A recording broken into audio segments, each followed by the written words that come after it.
Thank you very much for joining us this evening, and welcome to Politics Tonight, where we dig and go beyond the headlines for informed analysis of major political stories in Nigeria. I am Olajumoke Olatunji.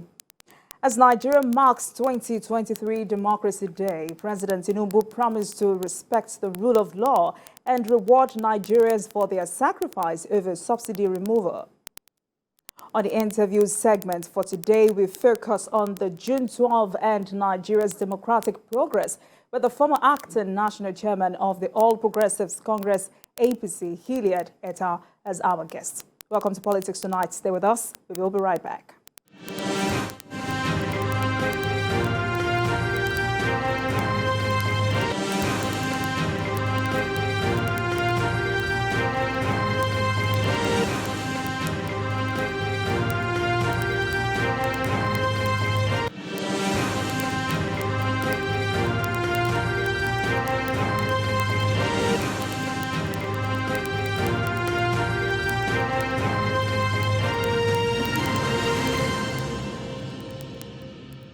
Welcome back. You're still watching Politics Tonight, digging beyond the headlines. And now to some developments in the polity.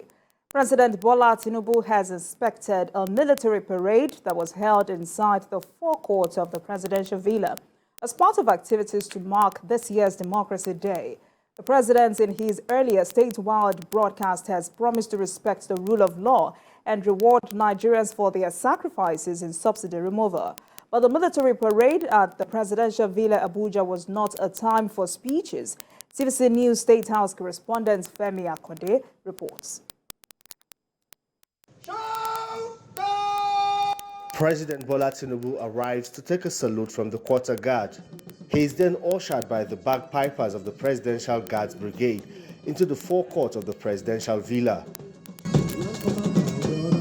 President Tinubu joins his deputy, Senator Kashim Shettima, the Senate President and Speaker of the 9th National Assembly, the Secretary to the Government of the Federation, Service Chiefs, the Inspector General of Police, and other dignitaries. Also in attendance is the Vice President to the winner of the June 12, 1993 presidential election. Ambassador Babagana Kinkibe talked about the sad annulment of that election 30 years ago, but looks forward with hope. Today, as always, I believe in looking forward. And the president, in his Democracy Day address, has set out the markers as to where we were coming from. And he has set up beacons as to the direction we should take to make our country great, to strengthen democracy, and to defend democracy. The present-day political leaders are among beneficiaries of the struggle which forced out the military and returned democracy in 1999. This is now the 7th democratic transition in Nigeria's 4th republic. Everyone is hopeful for better days and the preservation of democracy. The President and Commander-in-Chief, Senator Bola Ahmed Tinubu, is regarded as one of the most critical persons in the struggle for the attainment of that mandate. And that is why we're very happy that today he's here as president. It speaks to the democracy that we're all enjoying today, that some people actually also suffered for it. It was all of a struggle, right, that makes sure that we can have an enduring democracy. Today, Nigerians have hope, a renewed hope that yes, indeed, the resources that we are going to save from the policies being taken already by this present administration will be used for humanity and used to enhance the living standard of Nigeria. While the event lasted, President Tinubu was fascinated by the military parade and cultural display. This is the first he will watch up and close as President and Commander-in-Chief of the Armed Forces. It was quite an interesting spectacle put up by the Presidential Guards Brigade to celebrate Nigeria's democracy. For President Bola Tinubu, a major player in the push for democratic governance in Nigeria, he only looks forward and hopes that 24 years of unbroken democracy will be sustained. Femi Akode, TVC News, Abuja. It's a solemn day at the residence of MKO Abiola in Lagos. Eminent Nigerians and pro-democracy activists converged on his Ikeja residence to pay tribute in commemoration of June 12, 30 years after. Emmanuel Ajayi has the report. A gathering of pro-democracy activists championing the agenda of June 12, 30 years still counting. At the Ikeja residence of late Moshood Kashimawo Olawale Abiola, speakers at the event described him as a man of integrity and honor. Abiola grew up from obscurity. He wasn't born with a silver spoon. He almost practically sent himself to school, came out, and decided to build himself through business. Amongst all Nigerians, he's the only one who paid the price of redemptive messianism or messianic redemption. Today, I am happy that I can hear the news that former president of Nigeria, Ibrahim Babangida, said our president, former president of Basharu Abiola, is the winner of June 12, 1993. For Olamilekan Abiola, he eulogized his father's exemplary role in the country as he calls on President Bola Tinubu to tackle some of the challenges bedeviling Nigeria. We have to put a stop to violent crime in Nigeria. If you don't stop violent crime in Nigeria, there cannot be any economic growth. One of Abiola's personal assistants narrates his experience with the late businessman. Early 80s, when he was in MPN, then I was serving as a copper in Ogun State. So we got to meet. In one of the times, he came to Abeokuta for Hilliard. I'm an artist. I painted his portrait and I displayed it in the front of his house. He saw it. He called me that I should come in. That's how we started our relationship. MKO Abiola may be gone, but the day June 12 will always stand out as one of the most important dates in Nigeria's history. With the emergence of Bola Tinubu as the president of Nigeria, who has been at the front line for the struggle for June 12, it is hoped that the family of late Moshood Kashimawo Olawale Abiola will enjoy more dividends of democracy. Emmanuel Ajayi, TVC News, Lagos. Let's take a short break, and when we return, it will be time to speak with our guest of the day, who is the former acting national chairman of the All Progressives Congress APC, Hilliard, Etta, for discussion on the June 12 and Nigeria's democratic progress. Please stay with Politics Tonight.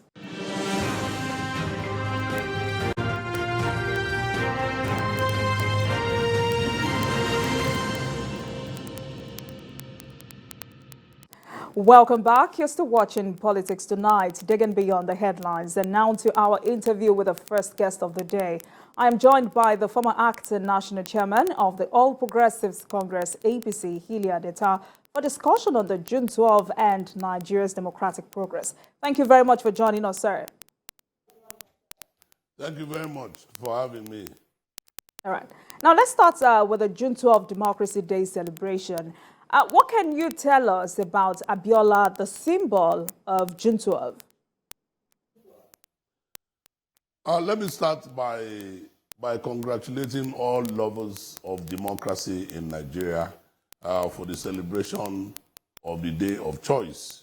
To come to MKO Abiola is to speak of an icon of our democracy. I remember as a young lad, I also participated in the struggle for the realization of the June 12th imbroglio to de-annul the elections. But let me say that what we are enjoying today as a democracy in Nigeria was watered by MKO Abiola. So it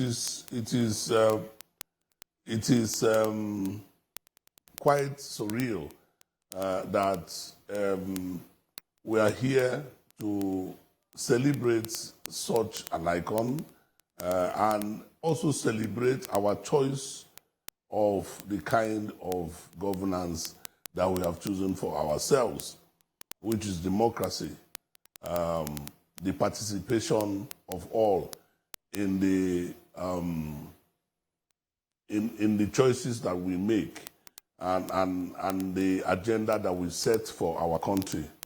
It is as it should be, because the more you have people participate in the conduct of their affairs, the better for everyone. So democracy today is taking root in Nigeria, but at all times we must look back and give recognition and respect to those who led their lives for us to see and enjoy what we have today. So what lasting memory can you share with us about that day in 1993? It was June 12th of 1993 was quite a day. I remember that day very vividly, and a lot of us had trooped out to vote for our preferred candidates. The annulment of the election was a shock to millions of Nigerians who had seen one of the best processes, one of the best electoral processes ever in the history of Nigeria, truncated by a few men in uniform. It was shocking, as it was startling, because there was no justifiable reason for the annulment of that election. But you know, God rules in the affairs of men. I believe that God in His infinite mercy, orchestrated events so that Nigeria will be where it is today. In 2023, when we had the election, I had a reflection, especially when my party had a Muslim ticket. I had a reflection of what transpired in 1993 and how far we have gone back, how far we have regressed, how far we have retrogressed. Because I remember that 30 years ago, that Nigerians took out, disregarding their religious and ethnic affiliations, to vote for MKO Abiola, who was a Muslim and who had Ambassador Babagana Kigibe as a Muslim as the running mate. There was no hula balo, there was no rancor and crisis of the magnitude that we saw in 2023. That was for me a defining moment of how far we have gone back and how far we would have gone ahead if the military had not annulled that election. If 30 years ago, Nigerians were able to push back on certain primordial instincts of religion and instincts of ethnic affiliations, to cast their vote for that ticket, I believe that if that ticket had been sustained, if the victory of MKO Abiola had been sustained, that Nigeria would have been better for it. Today, our democracy would have been very well entrenched in such a manner that some of the fault lines that we have in Nigeria today would have been dealt with within this period that has passed. But having said so, we cannot lose hope that what happened 30 years ago can indeed happen in Nigeria, happened in Nigeria in 2023, even though a few had some concerns, or a few people had some concerns, but it happened again in 2023. Now, what that tells me is that perhaps it is God's way of telling us in Nigeria that there is a renewed hope, that there is a reason for us to start all over again on a clean slate in such in a manner that will engender development, peace and unity and cohesion in the country. 30 years since that election, regarded as the freest and fairest in the history of this country, How did we get to that watershed moment?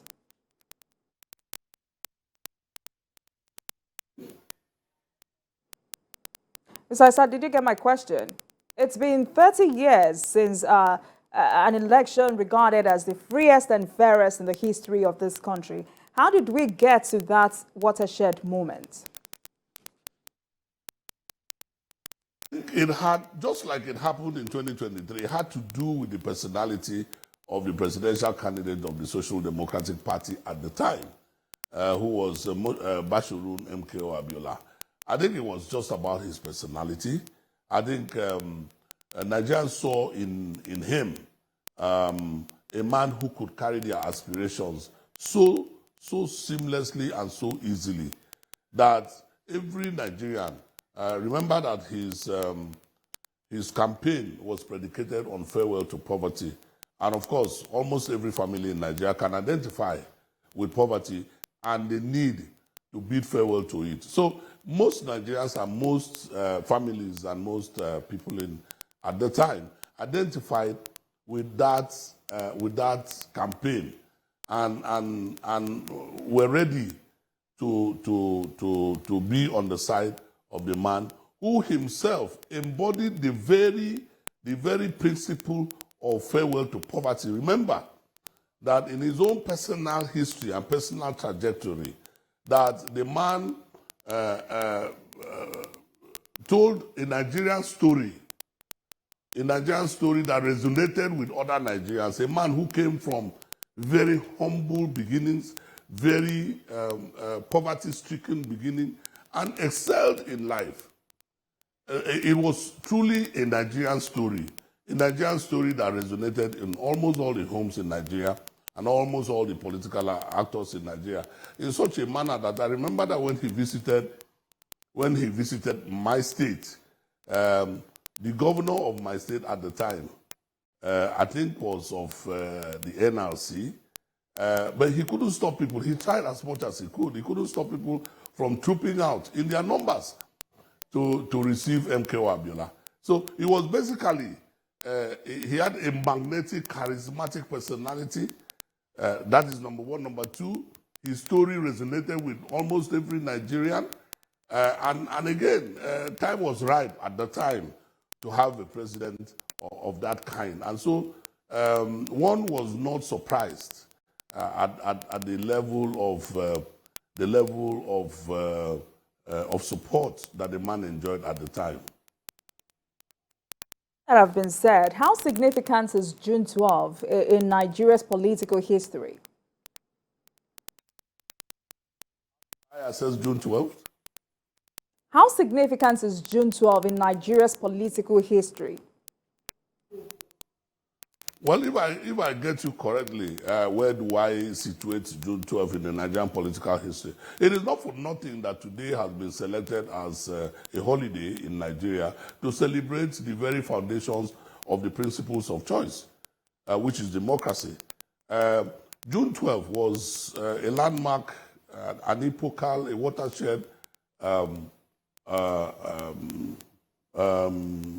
very historical political situation that happened in our country, and it can never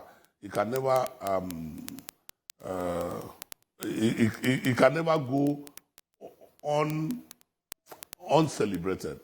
Now, it is the truth that much more should be done in terms of celebrating icons, and much as we like to call our leaders out, I believe that we also must have the temperament and the capacity to also celebrate icons and those who do a lot in the to engender or to help progress the Nigerian story.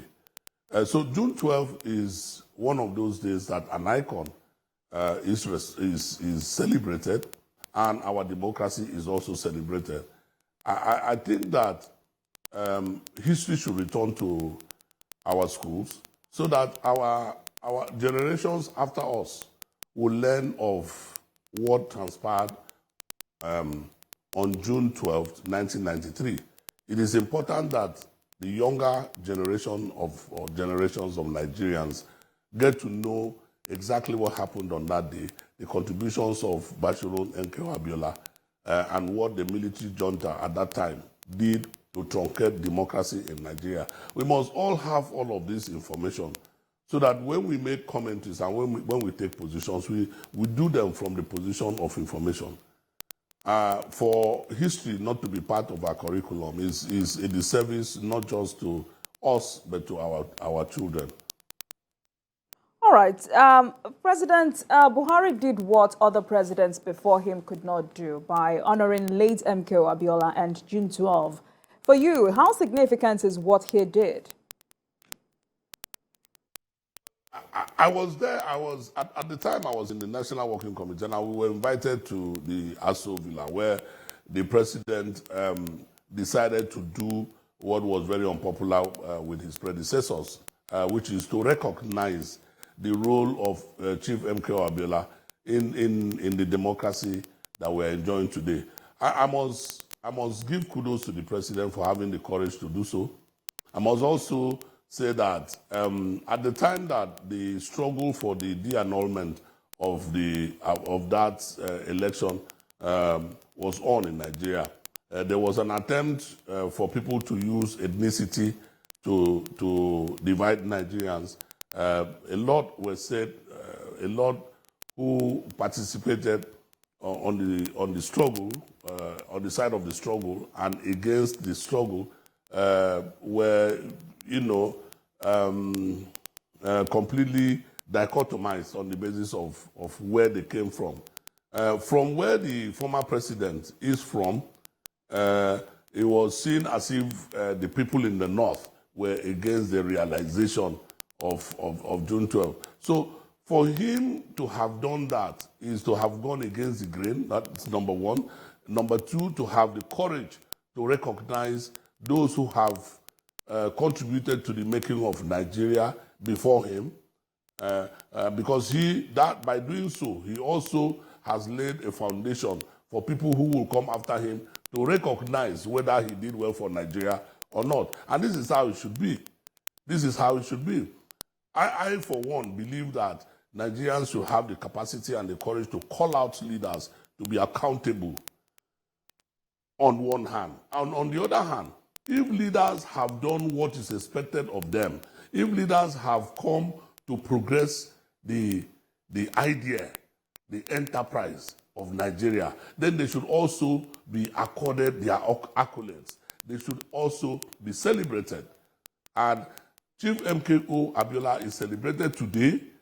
I believe that other leaders will be celebrated in future, depending on their sacrifices to project Nigeria. Still talking about celebration, earlier today in his Democracy Day speech, President Tinubu paid tribute to MKO Abiola's contribution to Nigeria's democracy. But how best do you think Abiola should be remembered, and have you immortalized him enough? You cannot say that what we have done is enough. We can do more. But what we have also done is not bad. It's not bad. I think the National Stadium is named after him. Today is celebrated because of him. And other things, I think he has other national institutions named after him. What I think should be done, really, is that our history books in our schools should record the happenstances, the history of June 12, and should put it in a nationalistic and patriotic perspective for the younger ones to learn. The younger ones must learn that it is a good thing. It is a rewarding thing for you to sacrifice for your country. That is what Bashiru MKO Abiola did. He sacrificed for Nigeria. That should never be made we should never lose that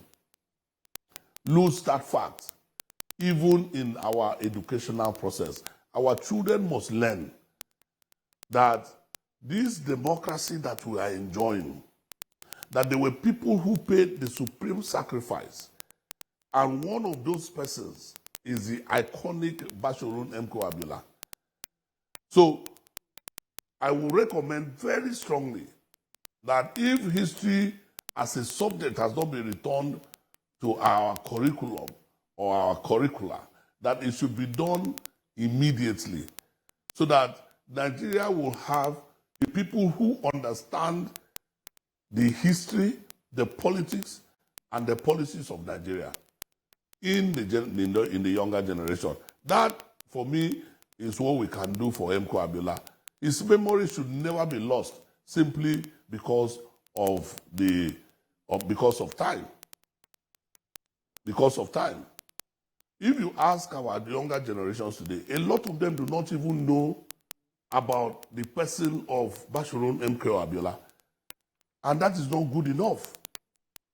That is not good enough. I remember that when we were in primary school and in secondary school, we were taught how Nigeria got her independence and those who fought for this independence, the various political parties, the various constitutional conferences that they had both in Nigeria and in UK. Of course, this helped us to form some level of also have some knowledge about how our country came into being. We were taught about the amalgamation, we were taught about all manner of things. And it will inform you as to how your country came to be. Now, to have removed history from our school system is to do very serious damage to the process of knowledge to the younger generations. So this, I believe, has to be restored so that these young ones will know about the sacrifices that Bashorun MKO Abiola made for Project Nigeria. All right. Tonight we're discussing June 12 and Nigeria's democratic progress, and I have with me former acting national chairman of the All Progressives Congress, APC, Hilliard, Etta. We'll take a break now, and when we come back, we will talk about the biggest lessons of this remarkable day. Please stay with us. We'll be right back.